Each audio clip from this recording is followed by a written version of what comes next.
Hey guys, Hope here. I'm going to talk to you a little bit today about my three favorite exercises that I think helped me get strong and see success in softball.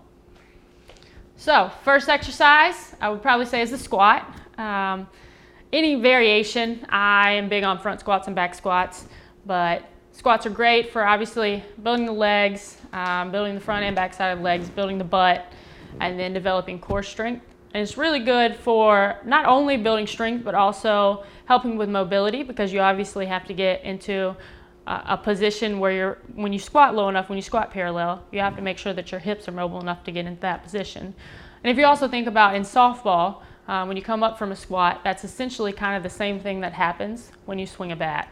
You're getting into hip extension there. So squats, for sure my number one in building the legs, developing power, not only from hitting, but also for throwing as well. All right, exercise number 2 for softball, I would say, is also going to be a lower body exercise. It's going to be the hip thrust. So typically, the things that you see in players at a younger level that need to be developed, and it's usually the backside. It's the backside of the legs, the hamstrings and the butt, the glutes. And I would say that the hip thrust is probably the best bang for your buck in terms of an exercise that's going to develop your butt and get you stronger. So any variation, it could be hip extensions, it could be the glute, the barbell hip thrust, but things where you're getting into full hip extension, which like I said before, that's going to be great for kind of mimicking your same swing when you swing, getting into hip extension. So the third exercise that I would say is my third top for softball is going to be the pull-up. Pull-up is great for developing the lats and the upper body on the back side of the body, the posterior side.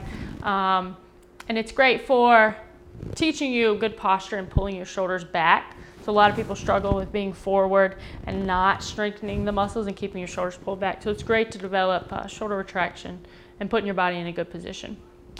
One thing about the pull-up is not many people can actually do a straight pull-up with their body weight. And I would probably say as a sophomore in college, I actually wasn't able to do a full pull-up without using bands. So bands are a great way. You can loop them around a bar and put them on your foot, and you can add as many as you want, or depending on tension, you can get a really heavy band that's really going to assist and get you up. And then as you get stronger, you obviously reduce that help that it aids, and you get smaller and smaller, and you get the skinny bands, and then eventually you're going to be strong enough where you can actually pull your full body weight up. And I can tell you that it's one of the best feelings in the world when you can do a straight pull-up on your own. So those are my 3 favorite exercises that I would say will help you a lot in strength training and get you stronger for softball. And the thing that I will say that's really cool about strength training is that it's cool to see how you progress and get stronger over time. I remember when I first started, I took some weightlifting classes in high school.